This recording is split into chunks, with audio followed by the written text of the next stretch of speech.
ronald-cox. I'm the chair of Miami Democratic Socialists of America. We're here this evening to talk about corporate power and new globalization. Just to sort of frame the discussion for everyone, I'm just listening on YouTube and the crowd that's here, and it's overflowing, by the way. We have tremendous electricity in the house. The corporate power aspect of the discussion is crucial for socialists because corporate power and corporate control of production is a crystallization of capitalism. It is corporations are the most powerful entity within global capitalism, both within the market, within the political systems of capitalist nation states. The various aspects I'm going to talk about here is what I frame as the new globalization, which is a way of understanding corporate power in contemporary capitalism. So the way that framing starts is to look at the way that corporate power is organized within the global capitalist system. Most important aspect of this in terms of what I frame as the new globalization is the fact that corporate production is increasingly scattered across capitalist states. So when corporations produce a product, they increasingly do so through a range of actors, a range of intermediaries, which includes subcontractors who produce component parts of a finished product within a wide range of locations. But of course, for socialists, for Marxists, it's important to dissect where the profits flow in this relationship. How much is going to corporations at the top of the system? How much is going to workers that produce the goods within these global production structures? We talk about these global production structures. There's a term that's used in the scholarly literature that I think is a useful term to employ here. That's a term called global value chains. Global value chains refer to a kind of pyramid structure of production, but dominated by transnational corporations at the top of the pyramid, who end up sucking most of the profits from global production because they own the most valuable inputs to that production, particularly intellectual property rights. So that the entire structure of global production is directed to protecting capitalist profits, or specifically corporate profits. This is a market process that reflects corporate market power. This is also a political process that reflects corporate power within capitalist states. There's a two-pronged aspect to this: corporate power within the market, corporate power within the capitalist state. I'm going to talk about each of these elements. The first aspect to understand is how the new globalization got constructed. What are the factors behind the creation of the new globalization? The first is a long-term crisis of capitalism that occurred between 1965 and 1982. This crisis was a crisis of profit rates.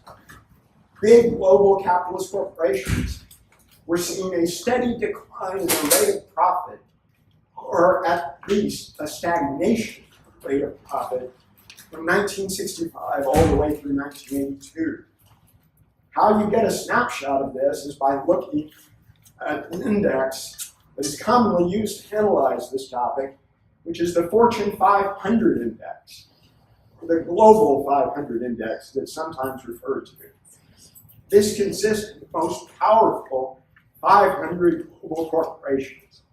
Between 1965 and 1982, these corporations were experiencing a steady decline or stagnation at various points in the rate of profit. Simply defined, the rate of profit is profit as a percentage of investment cost.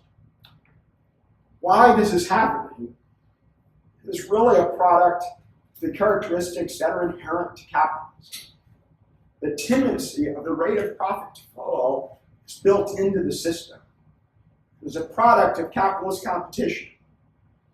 Capitalists within capitalist structures can only reverse the tendency, rate of profit to fall, by increasing the exploitation of workers.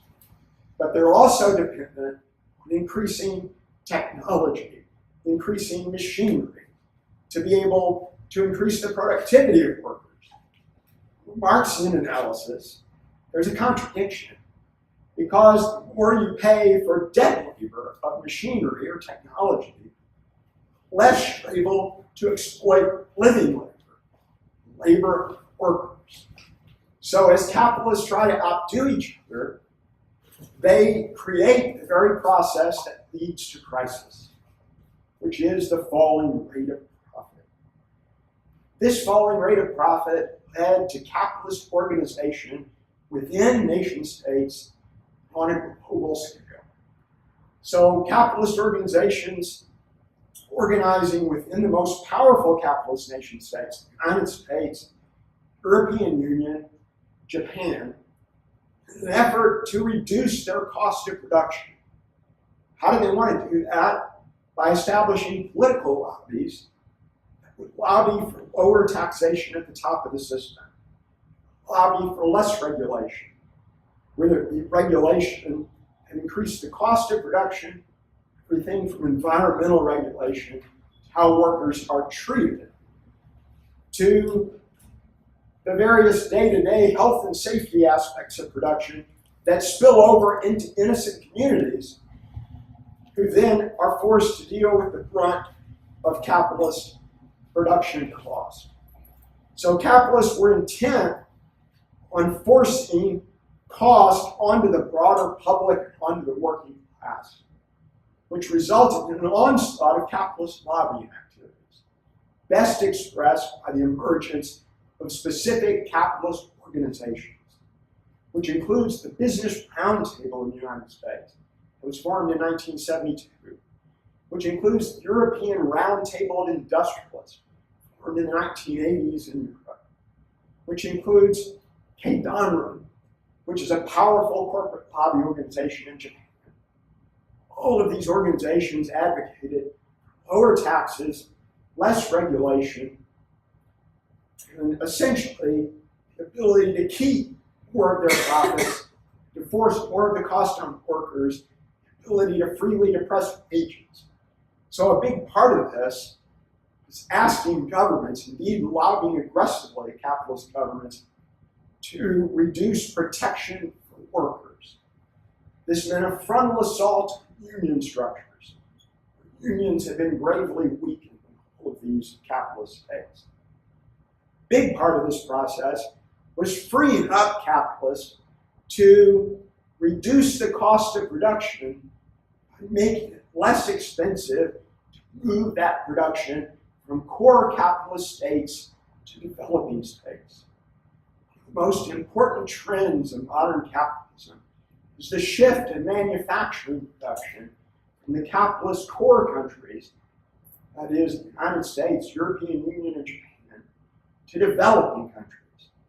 Developing countries actually produce 70% of industrial production now. At one point, it was more like 30, 35, 40%. So there's been a massive shift here.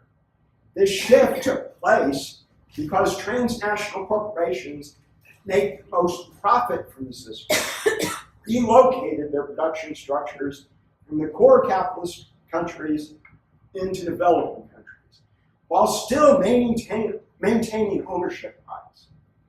So it's a good deal if you can get it. You have to be incredibly rich.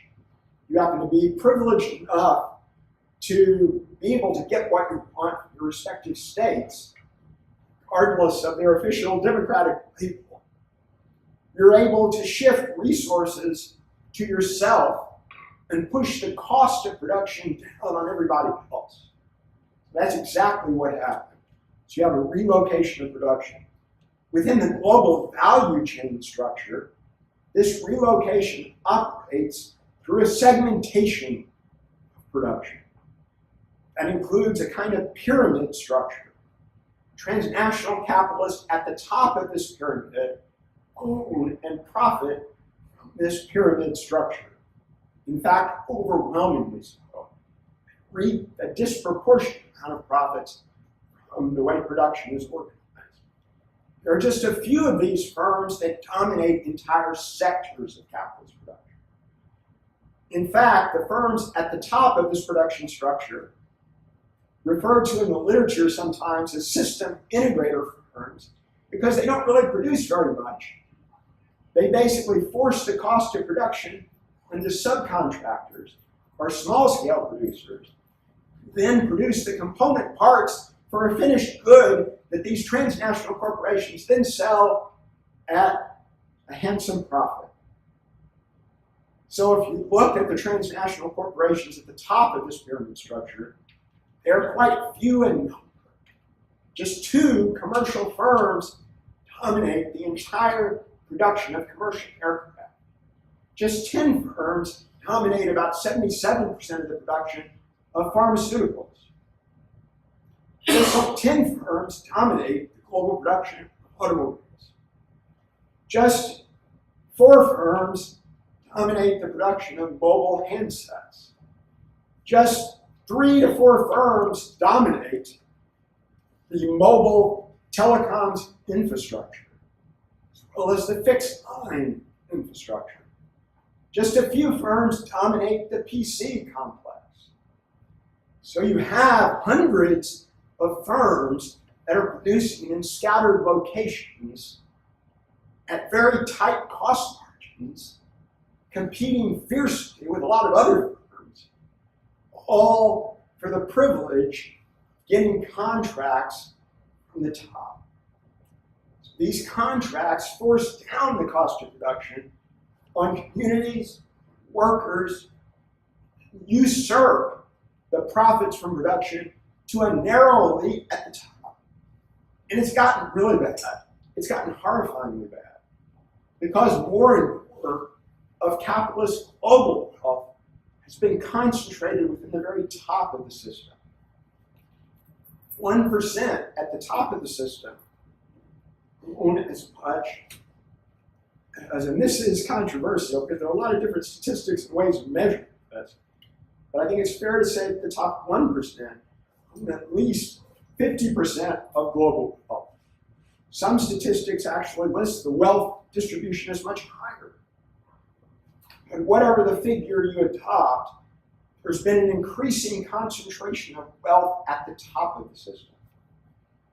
1%, the half of 1%, that dominates the system at the top of global capitalism, has been increasingly privileged because they have shifted production to low-cost locations, they have reduced the cost of regulation, they have forced wages down, they have even reduced their tax burden through the creation of tax havens. So tax havens have been used to store much of the profits made in the system, which makes it harder for governments to get all of this wealth. So tax havens themselves have become a tool for increasing the concentration of corporate capital. Then corporations bargain hard with states to say, well, if you want us to invest, you have to give us more tax breaks. You have to give us more cost reduction, which then puts them in a structural position to make matters much worse.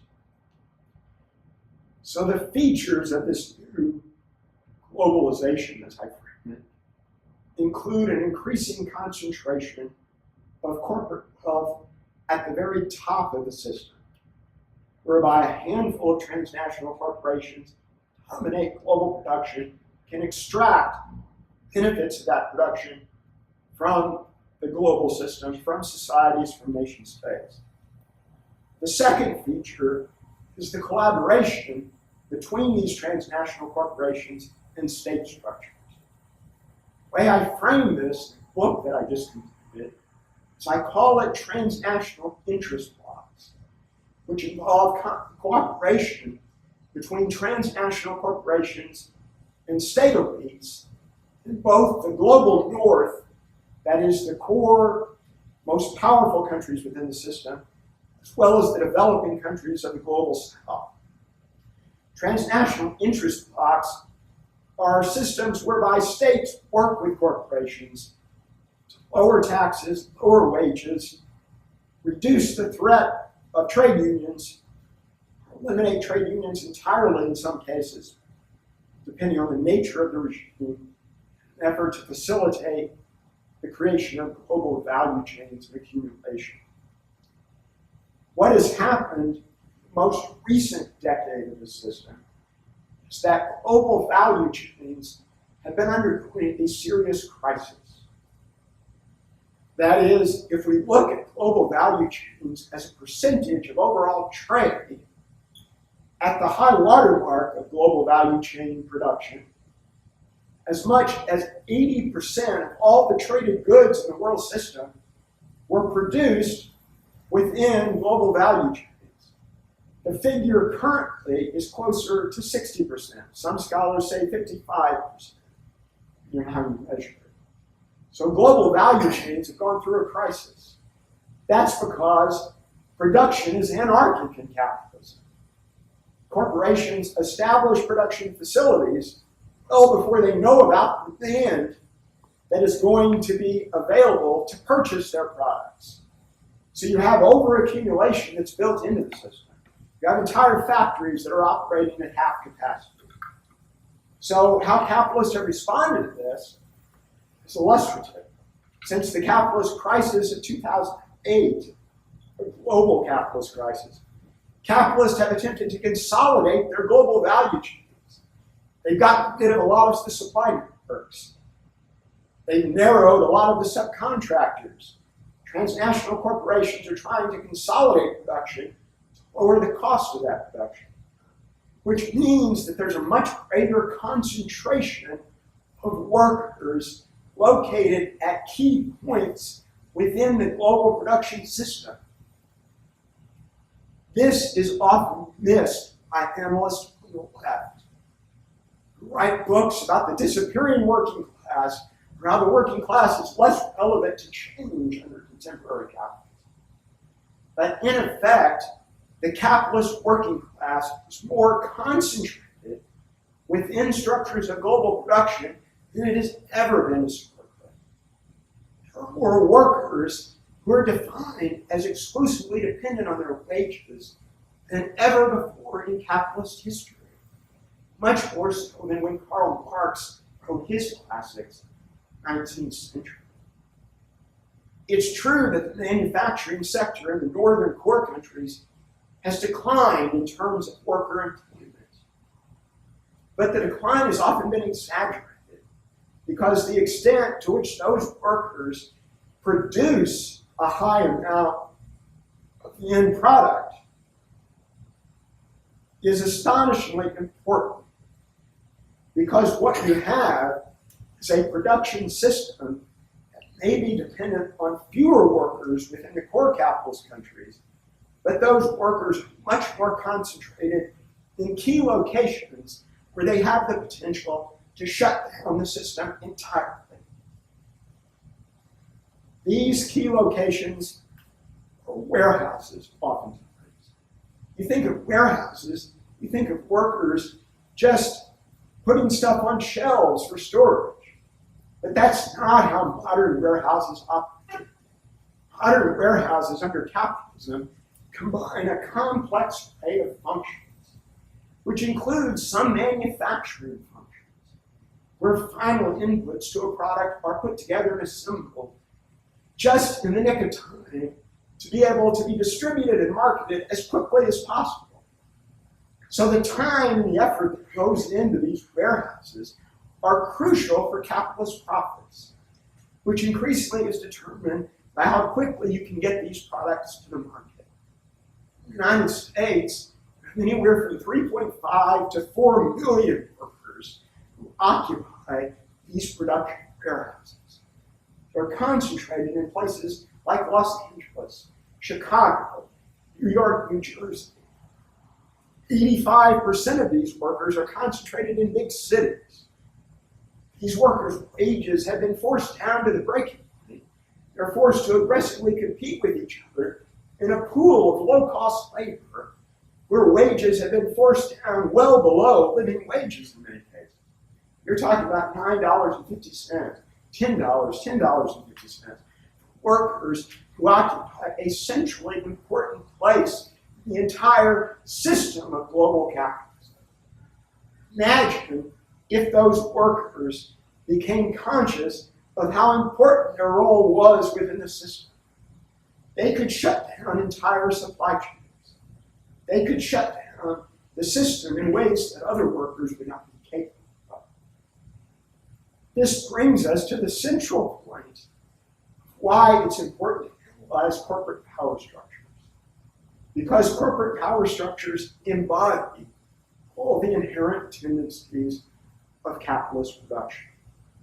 The transnational corporations that segment production across a wide range of actors, pushing the cost down on societies, pushing the cost down on communities, pushing the cost down on workers through chopping off wages and increasing reliance on reserve armies of labor, particularly in places like Asia, which have become increasingly central to the system.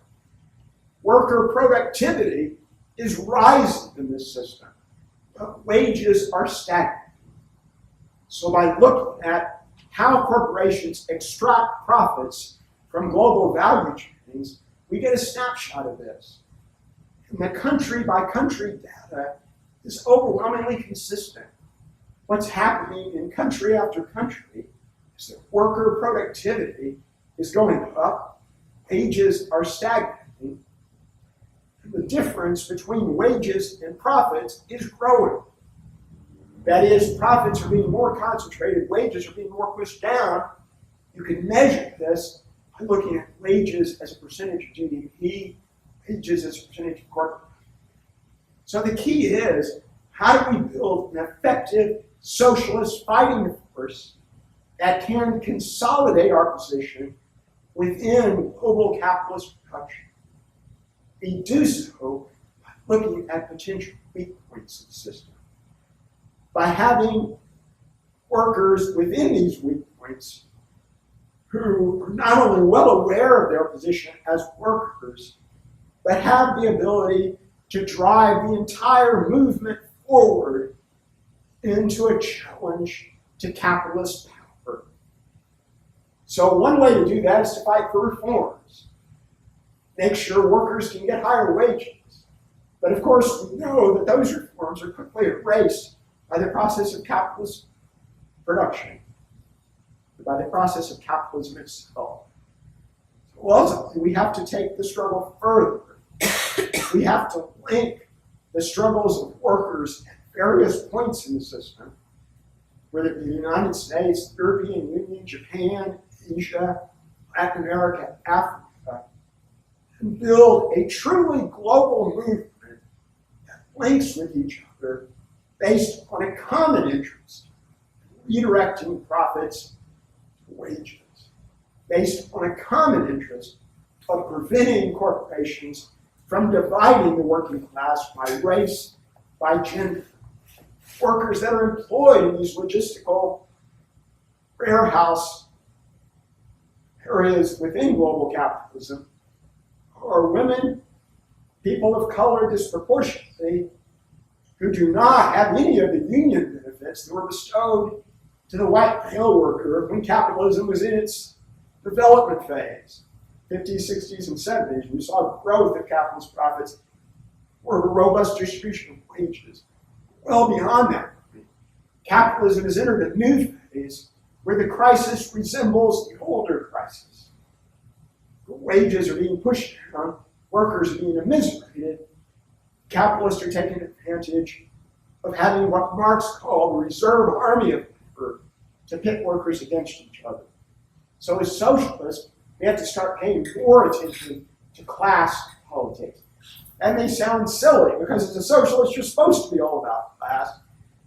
In many ways, I think we've moved away from dissecting the power politics embedded within production.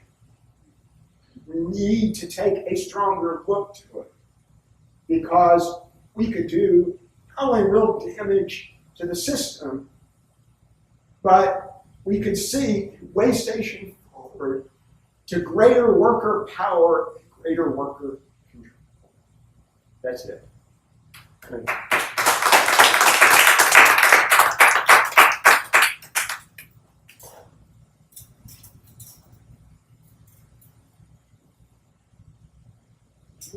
Open it up for questions. Yeah, let's just go ahead and take questions and comments. Feel free to make comments, not just ask questions. Feel free to talk to each other, not just to me, because a lot of people have good ideas for these topics. So, yeah, I guess what I'm curious about is why, organized labor specifically has struggled to transcend national boundaries, even in an increasingly globalized world where corporations haven't necessarily.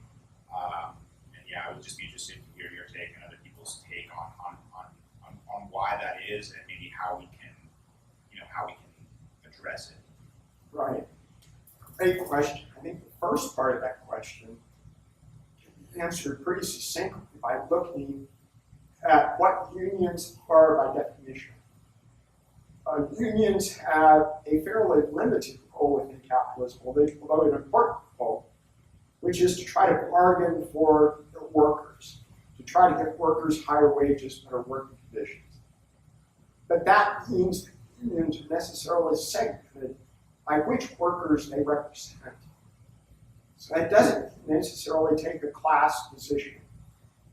They tend to take a position that is located more specifically within their own sector of representation. So I think there's some inherent limitations as far as how unions are structured. That being said, there's also a problem. The unions have adopted a business union structure whereby after unions have been in existence for a few decades, there's a tendency toward ossification.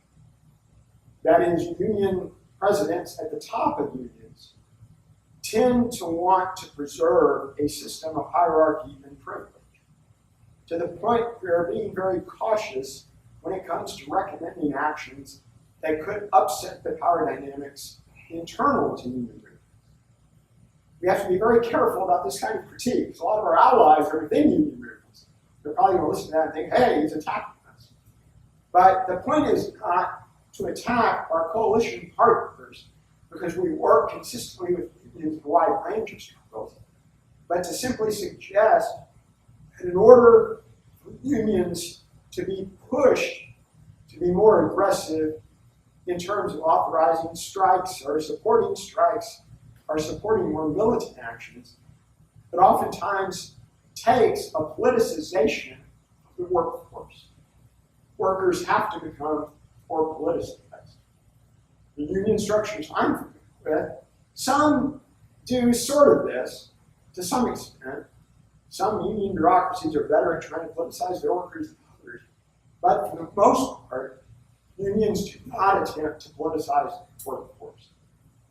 Workers are encouraged to come out and support their unions when union leaders decide it's appropriate. You know, look at the presidential campaign. Union members were asked between Hillary Clinton and Bernie Sanders, who do you want us to endorse? And we're told, in the vast majority of cases, who the union had decided we should endorse. That was Hillary Clinton. In the 4 cases where unions actually had a chance to decide who they wanted to vote for, Bernie Sanders turned out to be the choice. So you have some issues there.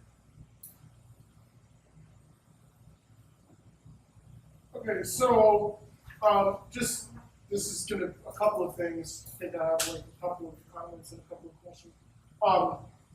So I mean, you described a little bit of the history, or at least you kind of referred to it, where we sort of, capitalism went through, capitalism sort of, went through an initial phase that lasted, from its inception, and then sort of, culminated in, in let's say the 1920s, and there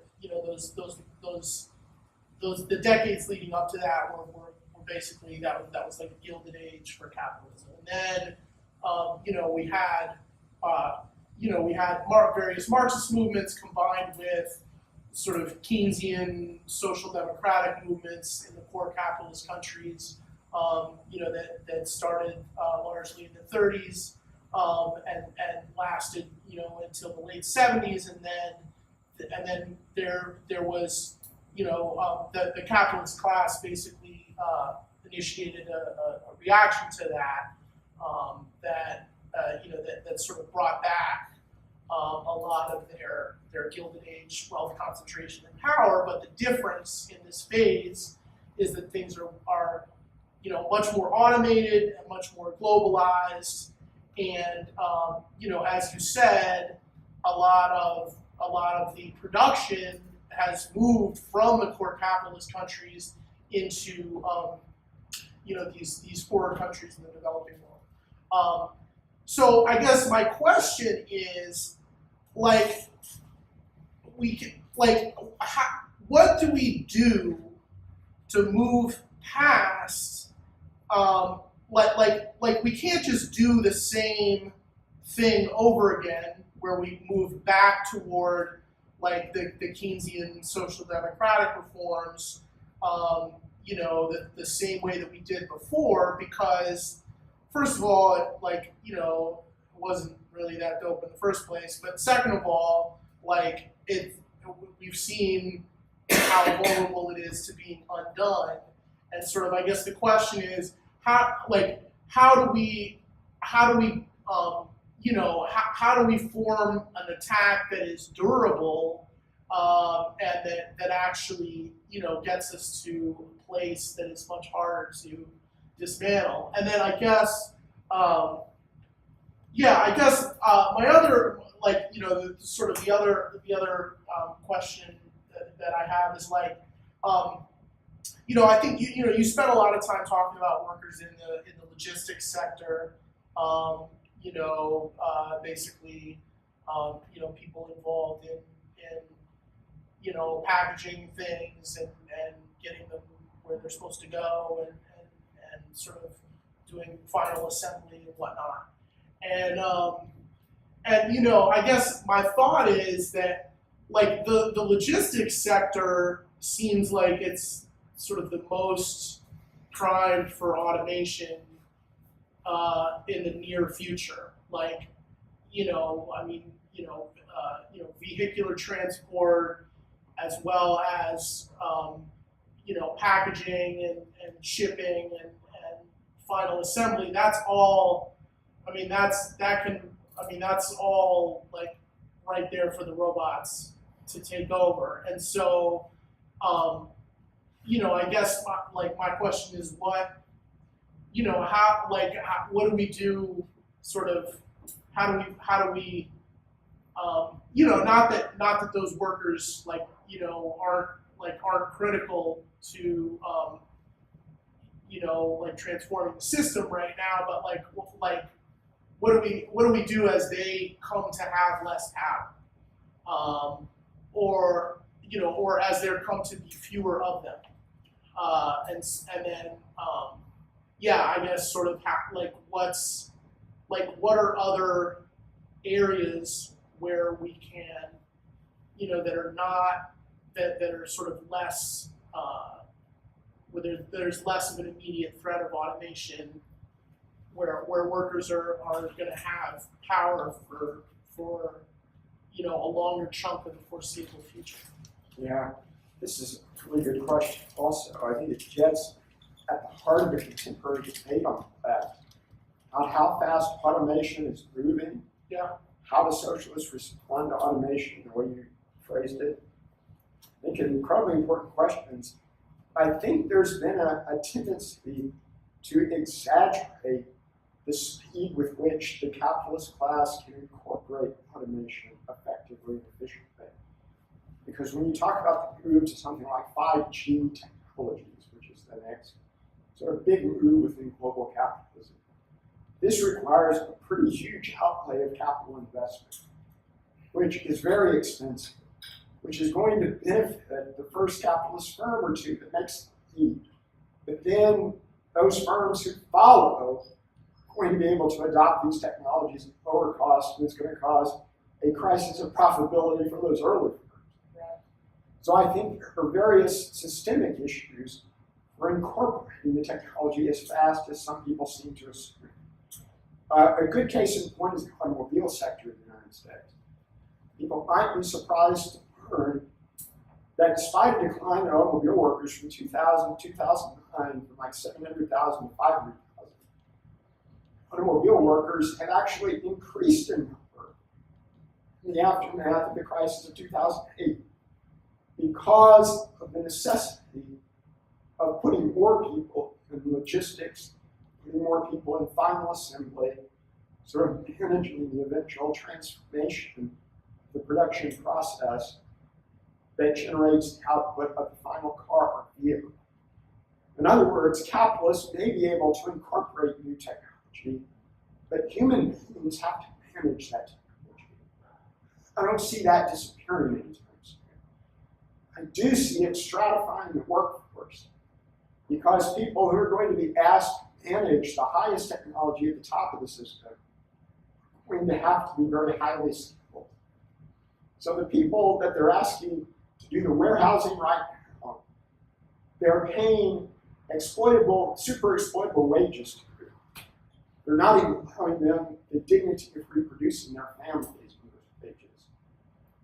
So you see a structural crisis within capitalism as to what it's going to take to make the next leap to a more comprehensive, technological, automated system. And the cost they have to pay for that, not only in terms of machinery and technology, but in terms of the type of workers who are necessary to facilitate And then, but that's sort of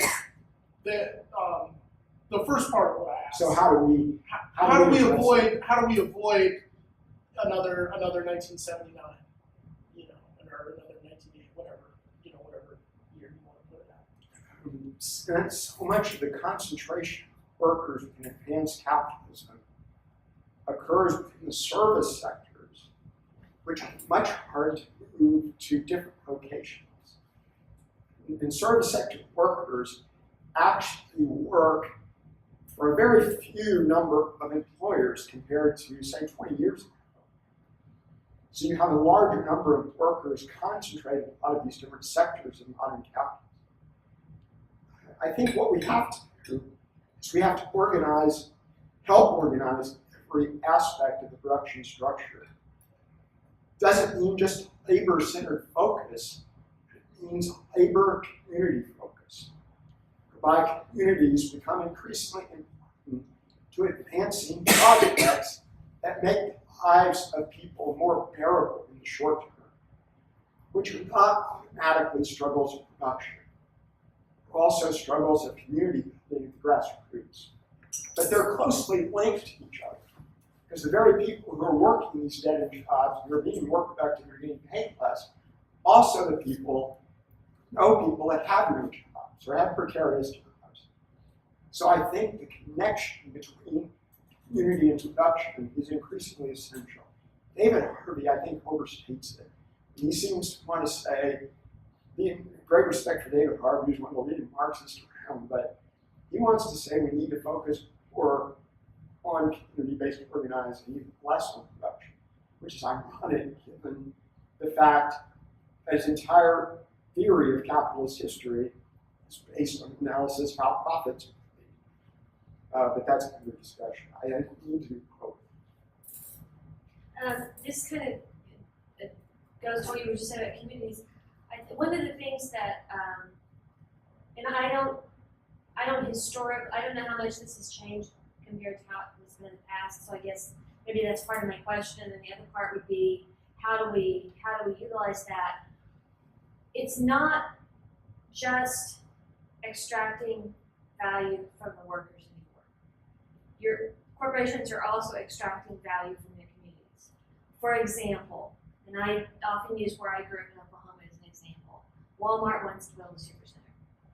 Well, aside from the fact that the people who work there are eligible for food stamps, and people who work in the warehouses that send stuff to them overnight so that they can have things ready to deliver are making, not living wages. They get tax breaks from the municipalities to put the store there, based on the promise of jobs. And they get streets built for them, infrastructure put in place. Oh, do you need a cell tower closer to your facility to make it easier for you to do your communication? Sure, the municipality will help pay to put that cell tower there. Sure, we'll put in the street. That street's in a bad location because it means that poor neighborhood is now adjacent to a 4-lane street in an area where their kids used to play. And, well, where are their garbage, dumpsters going to go? Well, they're going to go in, adjacent to the backyards of the people in this other community where the people can't afford to fight when coming in. And now these people have, all the garbage from the Walmart and the auto center in their backyard. Well, what's it going to do to the traffic? Oh, well, now we need to put in stoplights in all these new intersections. Well, now that changes, the traffic patterns for people going to. So the value is no longer just being subtracted from the people who are doing work, it's being subtracted from the whole community. And I think that that's an opportunity, as long as people, can understand that, or can be, come to understand what exactly it is, that's happening there. That it's not just Walmart that we're mad at. That, okay, well, the fact that my, grandpa got a $9 an hour job as a greeter at Walmart is not going to make up for all these other ways in which I'm paying for that job. So that's just something that kind of, I appreciate that comment. I guess I just don't really see that as kind of a new or developing dynamic of capitalism. I think in the early 20th century, when there was a lot of factory labor being concentrated in urban areas, we saw that it was entire communities that were decimated by the building up of factories and the toxic wastes that were produced as a result, and the changing traffic patterns that had to be established in order to create access to those sites of labor. And so I think that maybe the places in which that's happening is different. It might be maybe more of a urban to rural shift or something, but I don't know that the dynamic of affecting entire communities is, at least, new. But I don't know, maybe someone can disagree.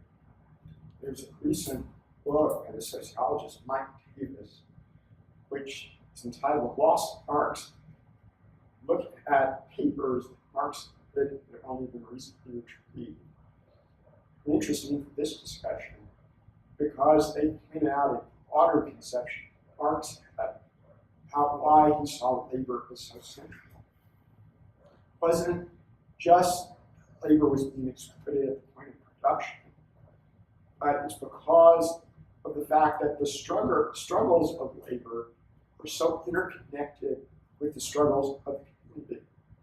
Marx is often associated with disparaging lumpen proletariat, the people who are out of production, as if they don't have any role to play in changing the system.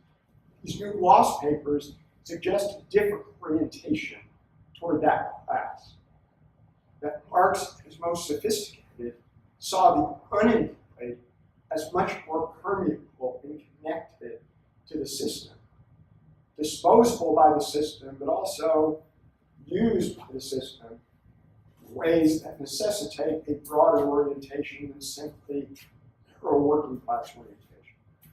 So he was talking about a broader definition of community and community struggle at that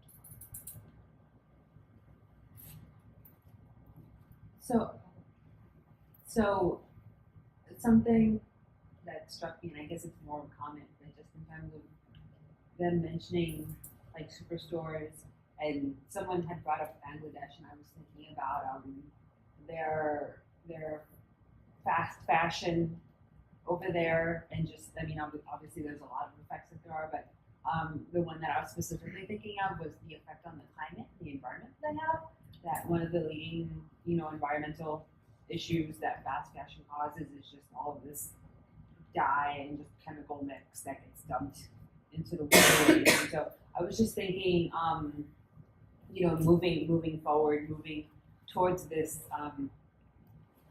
change of corporate power with, H&M, Old Navy dumping all of this stuff in Bangladesh for us to get clothes, and having that, process kind of repeated across the world in different locations. I guess what impact, I mean, obviously it's just projection. It's like anything can happen tomorrow, but just in terms of the impact that climate change would have on this entire structure, where we're talking about concentrated locations, but some of those concentrated locations are going to be unlivable.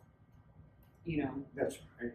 Another thing Mike Davis talks about, is one of my favorites, I was going to reference him for a second time, but he talks about the growth of urban slums. 1 billion to 2 billion people living in urban slums, which illustrates the environmental degradation of capitalism. The fact that capitalism cannot feed and clothe people and house people, cannot employ people. For Davis, this is a magnification not only capitalist crisis and the crisis of urbanism, but the crisis of climate change.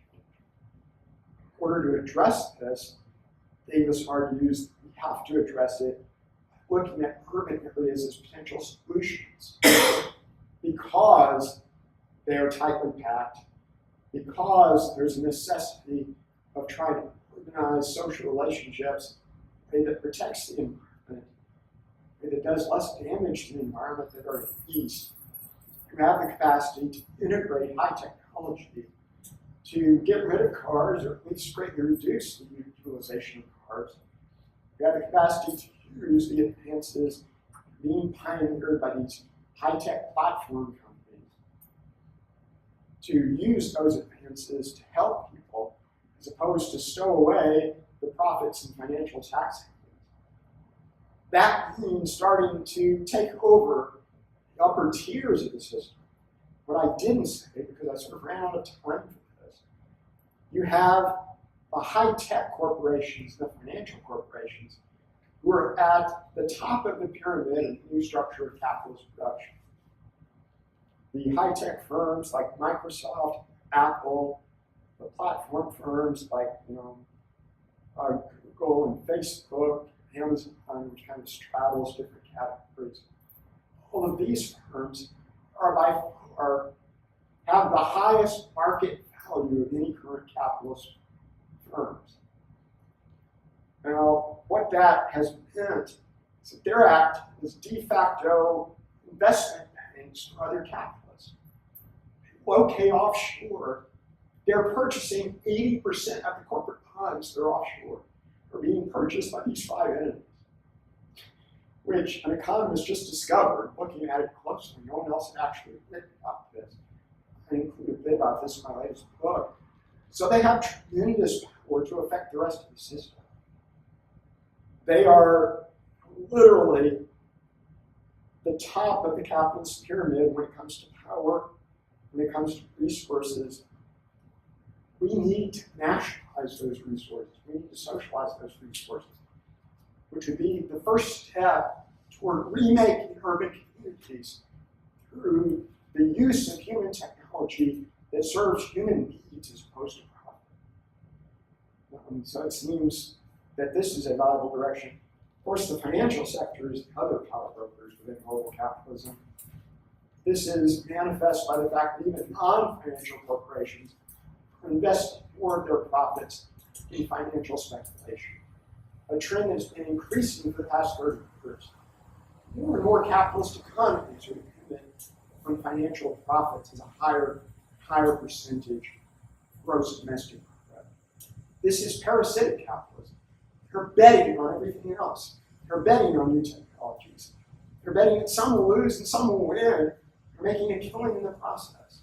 So speculative capitalism is a huge part of the new capitalism. So I guess just going back to the idea of climate change and all these other things that are kind of driving people all around the world into similar environments, urban environments, and out of rural places into urban environments, into mega cities all around the world. I don't know if this is a question. Okay. But as far as building solidarity and power from the traditional capitalist countries to the global south, where a lot of the production is now. Do you see any trends as far as working in that capacity, in the sense that people are moving from big cities all over the world and kind of crossing borders and things like that, and how does the movement of people in that way affect how we can take hold of the system? A big part, what keeps people at the very bottom of the system, is the fact that their immigration is incredibly restricted, which allows capitalists to take advantage of reserve armies for enforced wages to come. So I think one way we can advocate for important reforms in the system is something that Kuhn wrote about, I think, very recently, which is a call for open borders, greater access to immigration opportunities, which would give workers a bit more leverage short term. Another aspect of this is to appreciate the extent to which strike waves in the South, particularly in Asia, where a lot of production has been relocated, have been on a dramatic upswing. Even in China, until recently, we've had more practices and we've had less strikes in recent years. There was a period in China from 2006 to 2015-16 where strike waves were dramatically increasing, even in a context where strikes were illegal, unless they were directed by the Communist Party.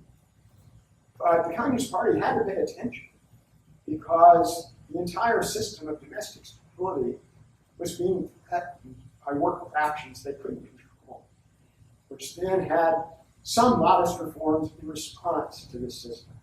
I think as socialists, we have to start to get to know the organizations that are at the forefront of these struggles. These socialist organizations, labor organizations, and start to build strong international networks with these individuals, these institutions. Because I think by building these networks, we can then start to strategize about how to do collective action that can affect the way that profits, wages are distributed within global value chains. One of the important aspects of dissecting global value chains is that you can't, this is no offense to workers or people who are struggling to make ends meet. You can't expect workers to take the time and try to figure out where the global value chains are located. That's one of the things intellectuals might actually be good at. So we can actually contribute, not with the arrogance that we know best, but just with the attitude, we're here to help you, here to give you information so that you can facilitate your own struggle.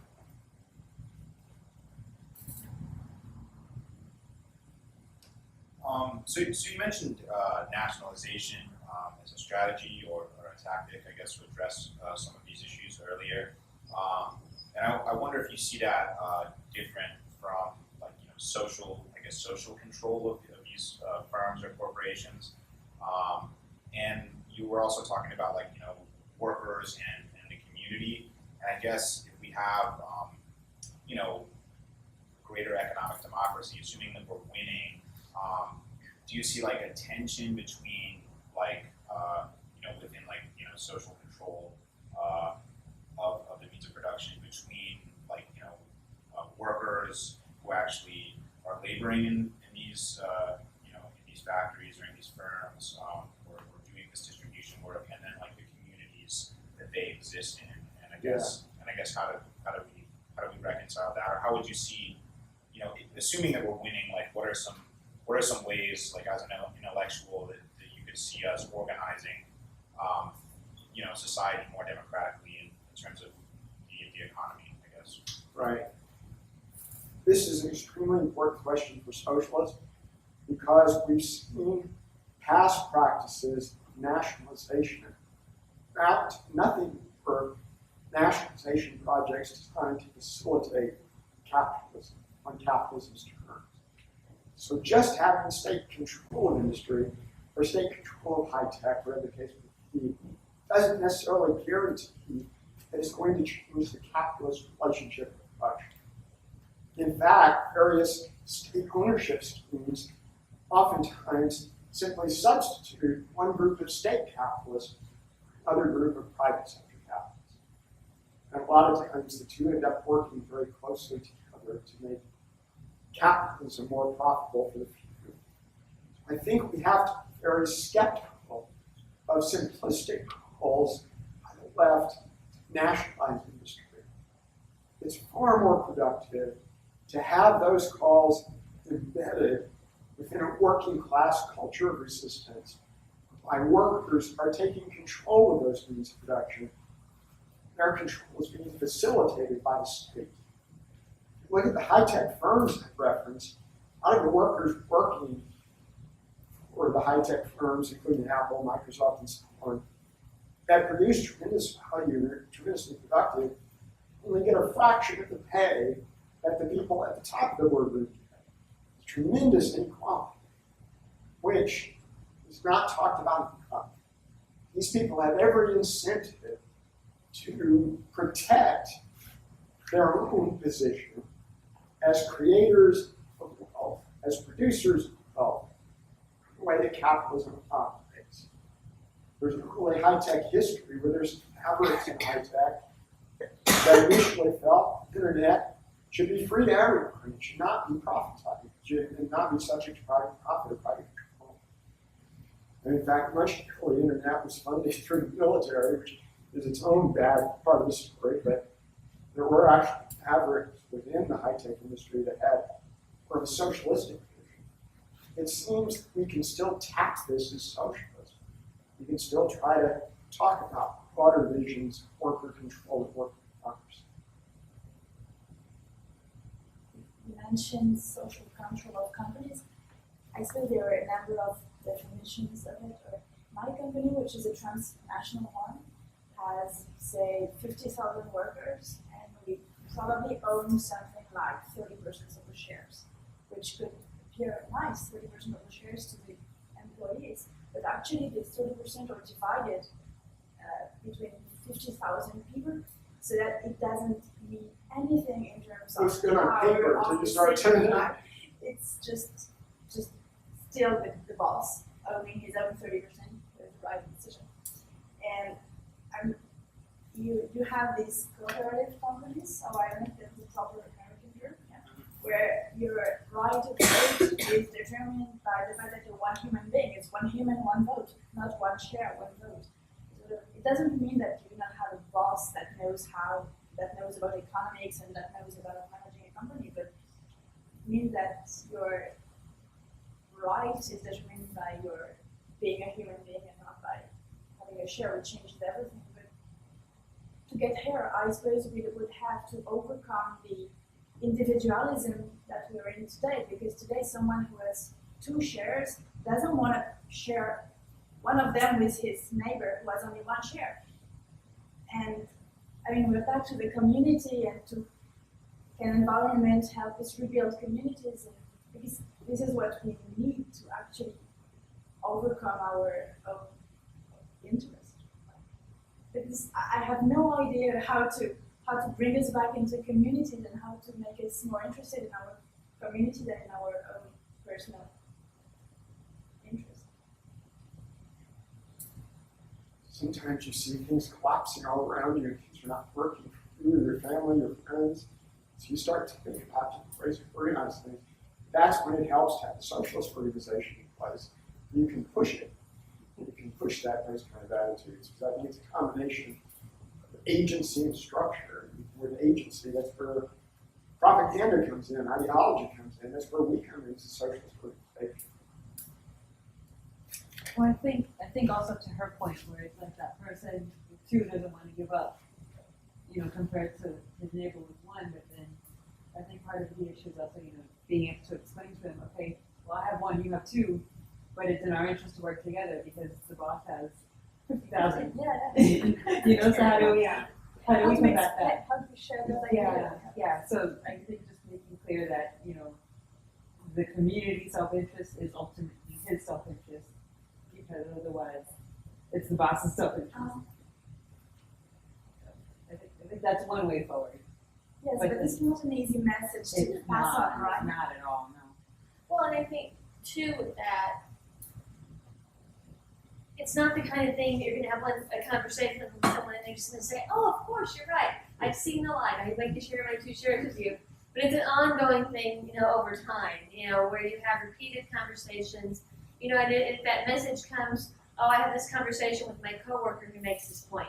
And then, oh, I have this other conversation with this person that I met at a union meeting who kind of suggests this point. And then I have, oh, I saw this, ad for this event, and where when people who are making that argument are present in different places in your life, you meet them at work, then it starts to take on a little more weight when it's not just the person I know, but telling me that I should share my 2 shares with them. And that's, I think, a big part of what, like you said, what an organization hopefully is trying to do, is to get that message into different parts of people's lives so that they're hearing it from more than one place.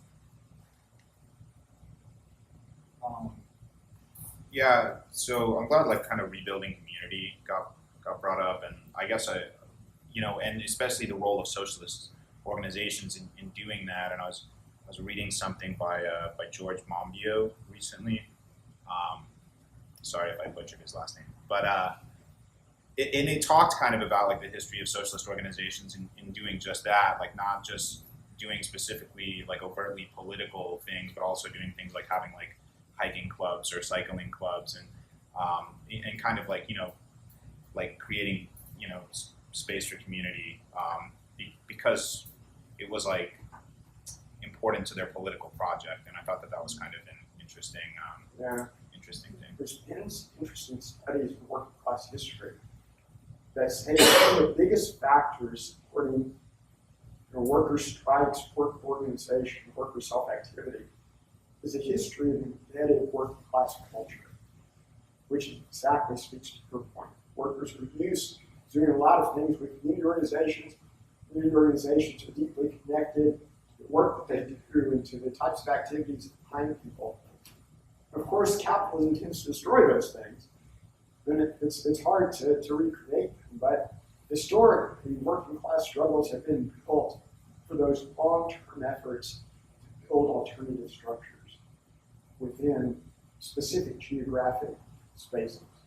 And I think if you look at the recent teacher strikes, right, going around the country, a lot of those movements have been kind of started, at least in part, online, and that's kind of an exception, and that's a kind of a new thing, whereas organizing, via just a Facebook group or whatever, and as Ron said, capitalism, seeks to destroy that, so it was kind of going against the grain to even be able to organize like that. But if we took, high tech firms and refocus them to more community